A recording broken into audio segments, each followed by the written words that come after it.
So in this video, we're going to be continuing our theme of different principles of networking, and we're going to be talking about names and addresses. So let's start with some definitions. I'm going to start with the definition of a name. It's simply specifying what something is. It's a handle representing or identifying what an entity is. So for example, Phil and I are sitting in Phil Levis's office right now. That is the name of his office.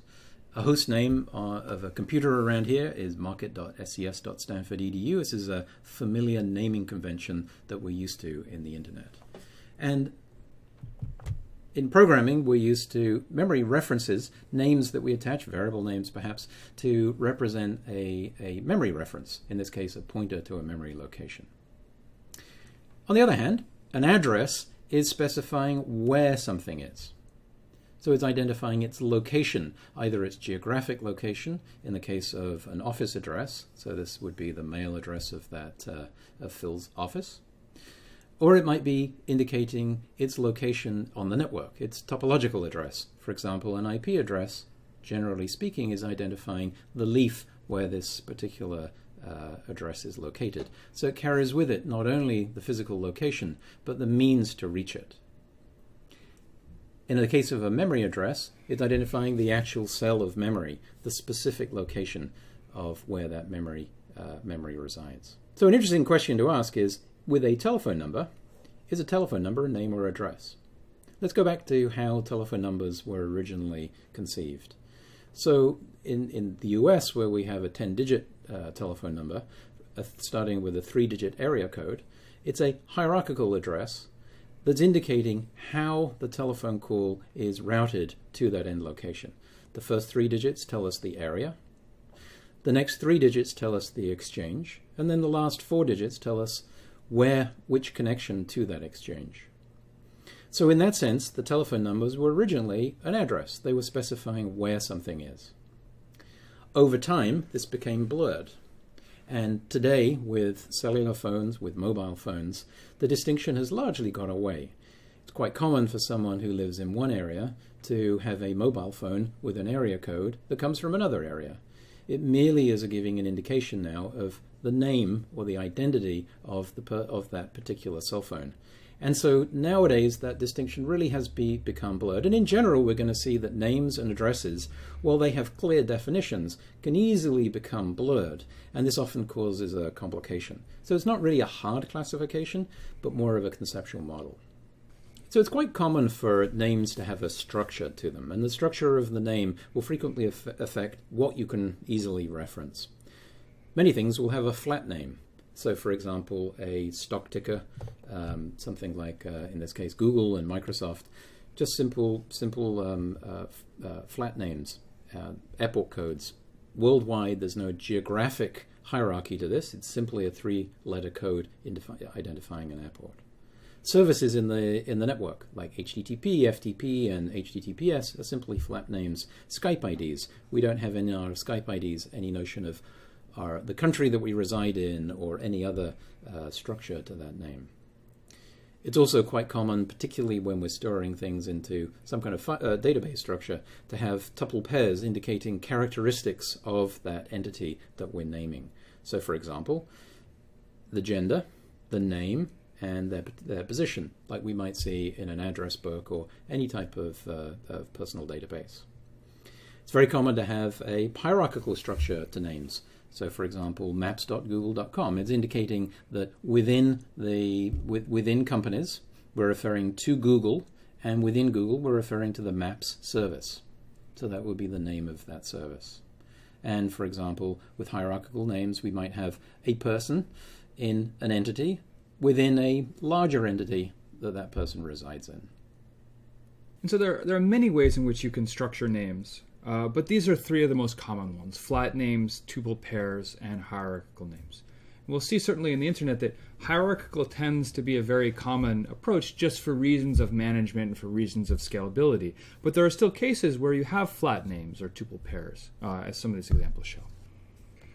It's also common for addresses to have structure too, primarily for reasons of scale, just as with names. So for example, if we want to address things on a global scale, then it often benefits to have a structure to be able to identify them more succinctly. Flat addresses are something that we're very used to. For example, memory addresses on a computer generally referenced by the unique address, the unique flat address of a particular memory location. Port numbers, when referring to a service at a remote location, 80 refers to a web server or the HTTP service, and so on. So these are drawn from a flat address space. On the other hand, when there's a natural structure to those addresses, it's very common to represent them through a tuple. For example, a coordinate system like an XYZ location in three-dimensional space. Or as we're used to, latitude and longitude for a coordinate on the Earth's surface. Although I might point out that this one should be north and this one should be west. Sorry, I don't sail. Sorry about that, Nick.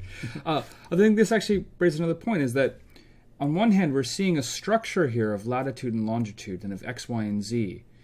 But the order of these doesn't matter. They're these independent tuples. So we could have said zyx and it would mean the same thing, which is different than when you have a hierarchy. And so there is a distinction here between sort of paired elements or tuples and then a hierarchy where the order of the elements matters.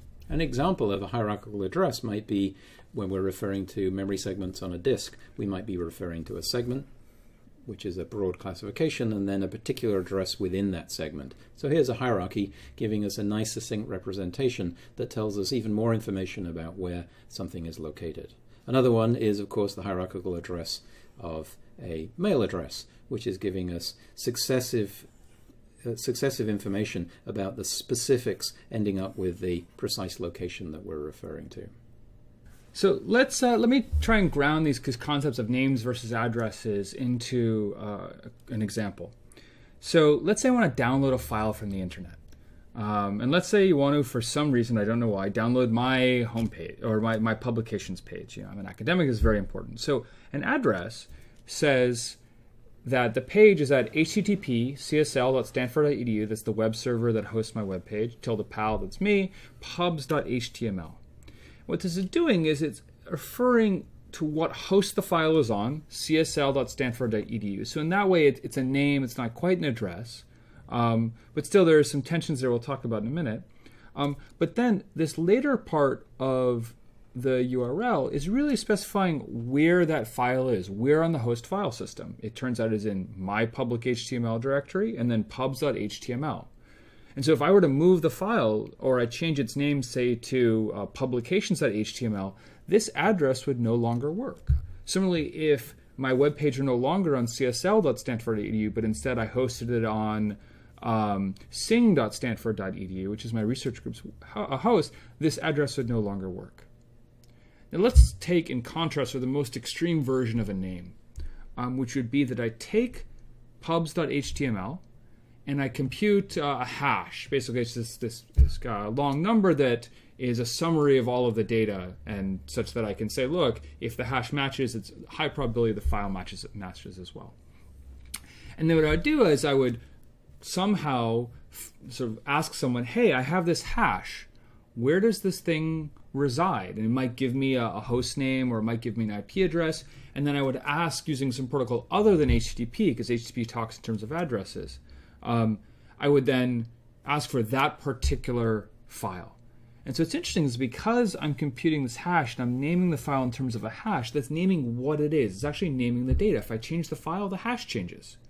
And so if I were to suddenly update my pubs.html, I would have a different hash and a different file. Unlike here, we're using an address. It's a different data. It's a different meaning in the same place. But correspondingly, I mean, this hash says nothing about where it is. It's just a hash describing the file. So here's this example of sort of an address versus a name, stating where it is versus what it is. Now, in the internet, we use both addresses and names. Addresses because they allow you to have a sense of, say, the network topology and route things better. Names because often they're much more useful and more flexible. I'd like to say what a host is, not where it is. So, for example, as you've seen a couple of times so far, in the internet, the two major kinds of addresses we often talk about are typically there's the 32-bit, called an IP address or IP version 4 address. So we see something like 171.66.5.9. That's a 32-bit IP address represented as four 8-bit numbers. And they're also sort of the future version of IP version 6. Their addresses are 128 bits long, much longer. We'll talk about them later in the course. But now in terms of names, the most common names we talk about on the internet are domain names. So for example, here is the domain name for Stanford's web server. Or also even just the domain name of stanford.edu. That's a name that we can use and talk about. And there are ways to translate from these names to these addresses. Of course, that's just at the internet protocol at the sort of the host level. There are many more names and addresses using the internet at higher layers. So as one of the examples Nick talked about, you have service names like HTTP, but then there's also a port, which is actually the transport identifiers or the address of where you would talk to talk using HTTP, which happens to be 80. And so there are mappings between these service names and port numbers. Here's a slightly different example, which is kind of interesting because the structure of the name and address is the same. They look the same, but they're used very differently. So we have SIP identifiers. SIP is a session initiation protocol. It's for IP telephony, voice over IP. And so a SIP identifier is a name. That just because I use the SIP identifier pal at a.com doesn't mean that I'm at a.com. This is just sort of a lookup to then ask a.com, where is Phil? It might be that I'm in, I'm in Paris, and so when you make a call, it should connect you to Paris, not to a.com. In contrast, an email address is really an address. It's saying you need to deliver this message to pal at a.com's mail server. And so you have something which looks the same, right? And they used this in SIP basically just for familiarity, right? It's a nice thing people know about. But on one hand, it's a name that doesn't say at all where that IP telephony connection is going to go. In the case of email, it's in fact saying where the email is going to go. And so it turns out that managing names and addresses, there's this Internet Corporation for Assigned Names and Numbers, ICANN, that manages all this kind of stuff, decides on who gets domains, and this, there's also this IANA, which is currently managed by ICANN, has been in the past, which is who decides what the mapping are between ports and service names. And so there are organizations that try to give some method to the madness and provide some structure in the internet between names and addresses. So just to try to sort of, because this distinction can be a bit fuzzy, we're just going to walk through two examples to try to make it, give two more examples to make it clearer. So let's look at, I want to look at my web page because I'm very vain. And so one, I could say, look, I'm going to look at my web page in terms of csl.stanford.edu/pal. So that's the host name. And that's where my web page is. And so I give you this, this way to reach my web page. If I wanted to, I could also give you HTTP 171.64.73.43, so an IP address rather than a host name ~pal. Both of these will work. But the difference is that if for some reason the person who manages this particular host, CSL, within the CS department, wanted to move the CSL web server or its CSL services onto another machine with a different IP address, so not 171.64.73.43, but they still want to keep this old machine up. They wanted to basically change all these services to some new, faster machine. If I handed you this IP address based address, you wouldn't be able to find the new page. It's pointing you towards a specific machine, not to a name, a host name. In contrast, if I gave you this, then the person can migrate all the services over to the new machine, which has some different IP address, then update the name system so that suddenly this name will point to the new IP address, and then you would see my web page properly and nothing would be disrupted. So this is an example of how specific, are we talking about the address of a host or the name of a host, which allows you to then change what the address is. Phil just described an example where the service is moving. The similar problem arises if the user is moving. So imagine now that I have a, this is me.